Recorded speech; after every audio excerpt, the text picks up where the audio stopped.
నమస్తే అందరికీ.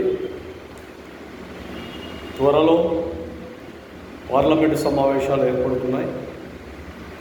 ఈ సమావేశాల్లో రాష్ట్రంలో ఉండే ఎంపీలు ఒకసారి బాగా ఆలోచన చేయండి. దేశంలో చాలా వరకు రిక్షా కార్మికులు ఉన్నారు, వలస కూలీలు ఉన్నారు, అదేవిధంగా హమాలీలు ఉన్నారు, అదేవిధంగా రోడ్లపైన చెప్పులు కుట్టుకునే వ్యక్తులు ఉన్నారు.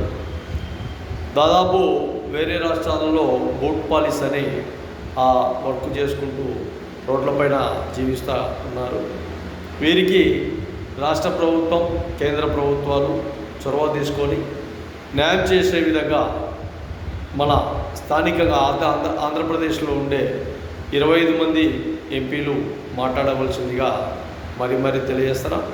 కాబట్టి ఎన్నో విధాలుగా రోడ్లపైన ఇబ్బందులు గురయ్యే ఈ 4 కార్మికులకు సంబంధించి కనీసం వాళ్లకు ఉపాధి కల్పించే విధంగానైనా చొరవ తీసుకునే విధంగా పెన్షన్ రూపంలో వాళ్లకు సహాయ సహకారాలు అందించే విధంగా కేంద్ర రాష్ట్ర ప్రభుత్వాలు చొరవ తీసుకోవాలని ఈ ఎమ్మెల్యే వారు, ఈ ఎంపీ వారు పార్లమెంటు కాబట్టి వాళ్ళు ఖచ్చితంగా ఈ పార్లమెంటు సమావేశాలలో మాట్లాడవలసిందిగా మరీ ప్రార్థిస్తున్నారు.